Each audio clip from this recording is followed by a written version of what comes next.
कार्य दिया गया है नवग्रहों को। वे निरंतर आकाश पथ का चक्कर लगाते हुए मनुष्य के पूर्व कर्मों के अनुसार फल देते रहते हैं।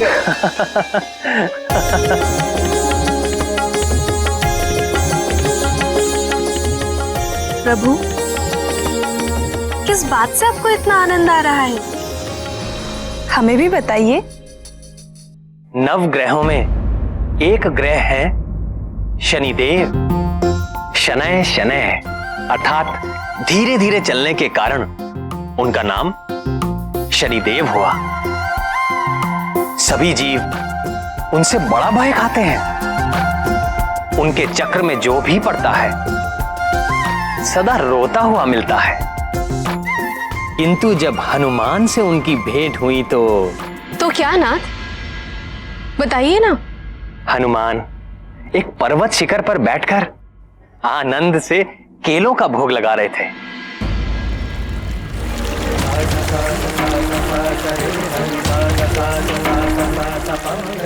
तभी एक धीर गंभीर स्वर ने उनका ध्यान भंग कर दिया। केसरी नंदन,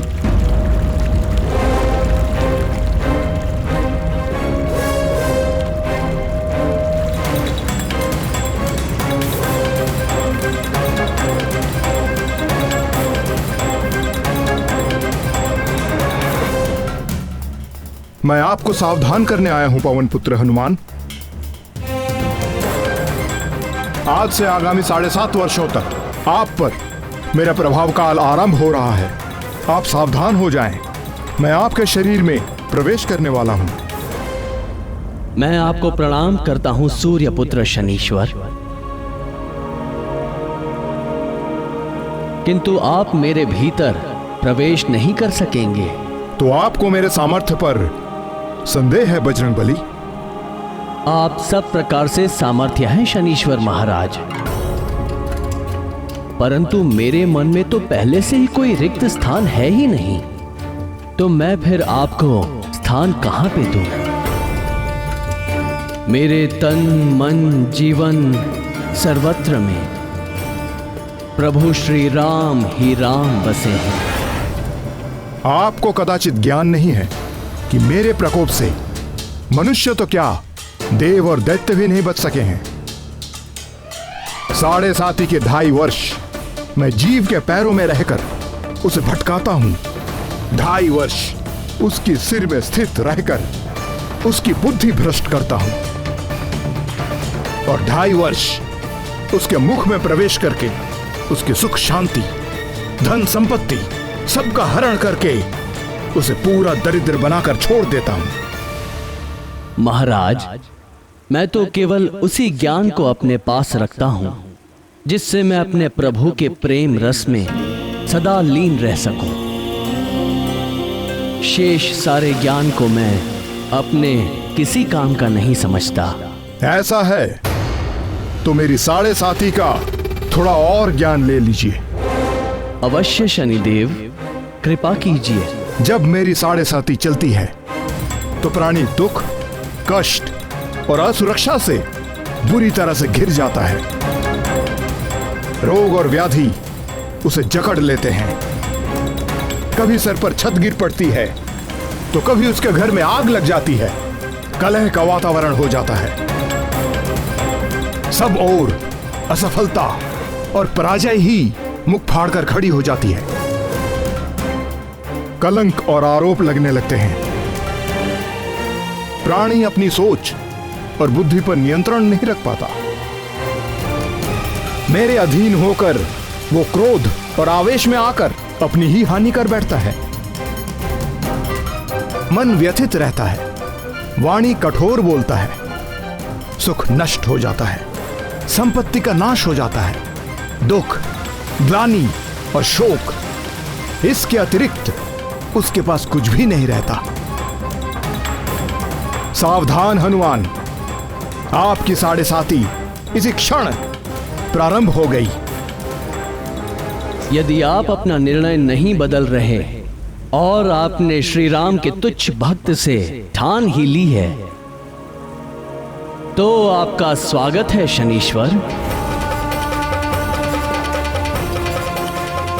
आपका जो नियम है आप उसका पालन कीजिए और मुझे जो करना है मैं वो करूंगा। आपको पीड़ा देने में मुझे कोई रुचि नहीं है हनुमान, किंतु काल के विधान में मुझे यही कार्य मिला है और मेरे कार्य में कोई बाधा डाल सके ऐसा किसी के लिए संभव नहीं।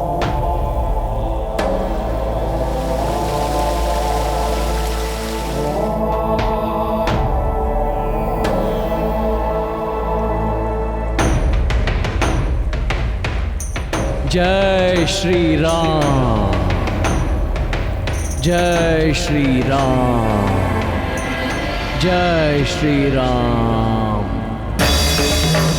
जय श्री राम, जय श्री राम, जय श्री राम।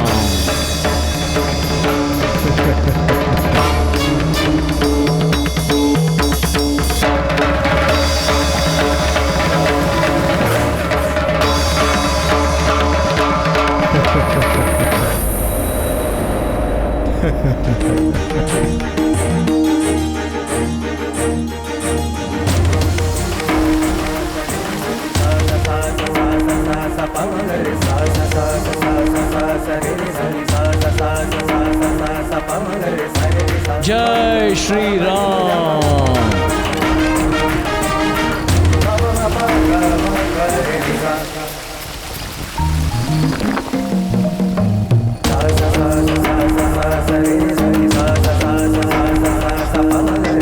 ये क्या कर रहे हैं पवन पुत्र? सिर में खुजली हो रही है महाराज। खुजली हो रही है तो तेल इत्यादि जैसा कोई उचित उपाय करो। नहीं नहीं महाराज, मेरे स्वभाव को यही उपचार भाता है। जय श्री राम।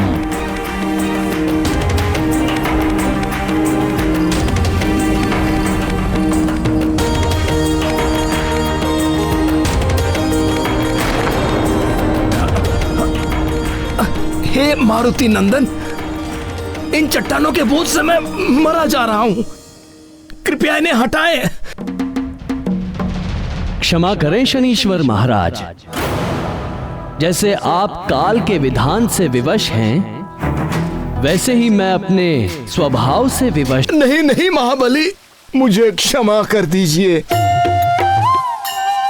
हे राम भक्त हनुमान, मैं आपके भीतर नहीं रह सकता। नहीं रह सकते तो निकल जाइए। मैं यदि स्वयं निकल सकता तो इसी पल आपको छोड़ देता, किंतु मैं यहां फंस गया हूं। पूरा जगत मुझसे याचना करता है, मैं आपसे याचना कर रहा हूं। मुझे जाने दीजिए। मैं आपको वचन देता हूं कि आज के बाद मैं आपको कभी पीड़ित नहीं करूंगा।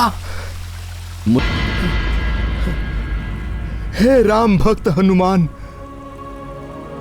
क्या आपसे मुझे थोड़ा तिल तेल मिल सकेगा? मुझसे तो नहीं मिल सकेगा हे सूर्यपुत्र, पर आज के बाद आपके दुष्ट प्रभावों से बचने के लिए भक्तगण आपको तेल चढ़ाकर ही प्रसन्न करेंगे।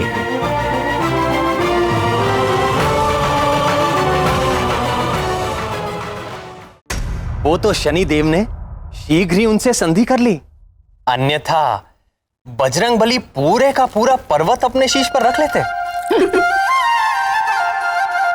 श्री भगवान के भक्तों पर काल का प्रभाव नहीं होता।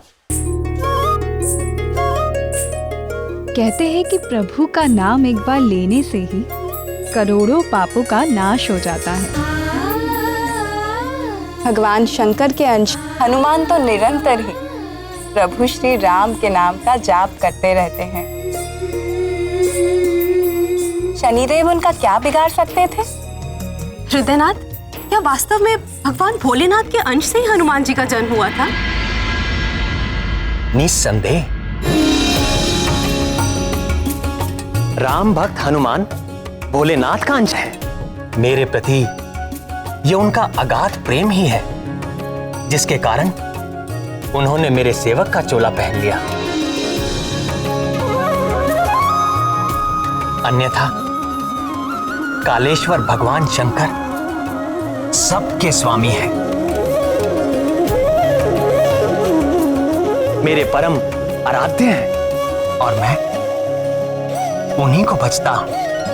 किंतु कमल नयन, भगवान भोलेनाथ की उस अंश को धारण कौन करेगा?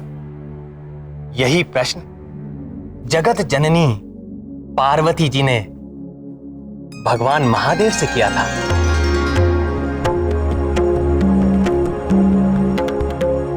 अब आप ही बताइए भोलेनाथ ने क्या उत्तर दिया था?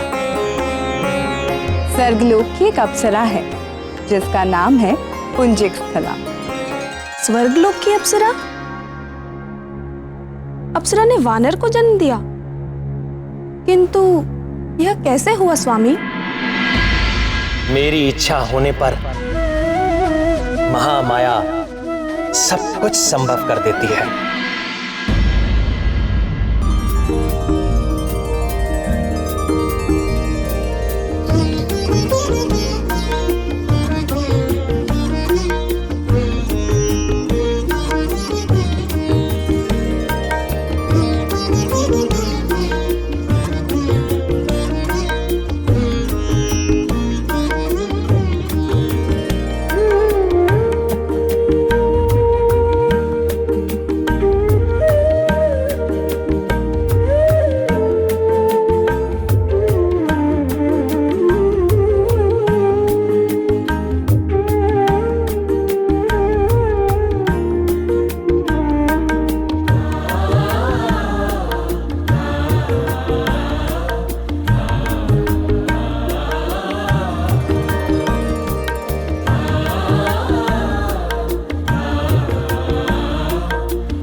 अति सुंदर, अति सुंदर। देवी पुंजिक स्थला, नृत्य कला में आप मेनका और उर्वशी से कहीं भी कम नहीं। यहां बैठे सभी देवता नृत्य के पारखी हैं, किंतु कोई भी आपके नृत्य में दोष निकालने में समर्थ नहीं। सब आपका अभिनंदन करते हैं।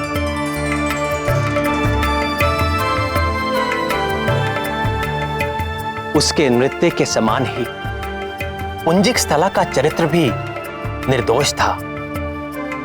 देवराज इंद्र का स्वर्ग भोग विलास की सीमा है, किंतु वहां रहते हुए भी वो अप्सरा भगवान शंकर की नित्य उपासक थी।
ईशानः सर्वविद्यानामीश्वरः सर्वभूतानां ब्रह्माधिपतिर्ब्रह्मणो शिवो मे अस्तु सदा शिवो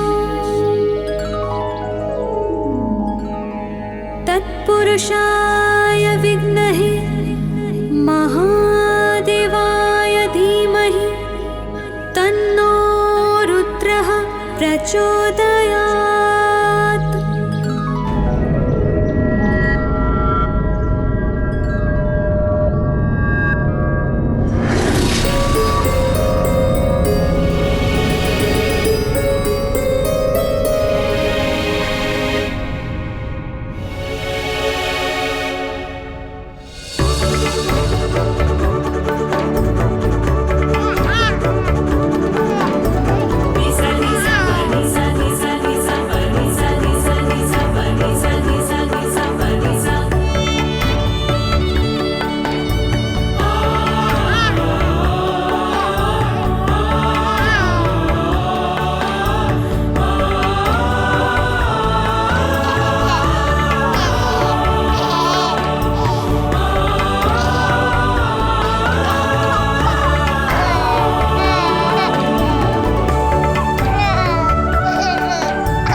ये तो वानर का शिशु है।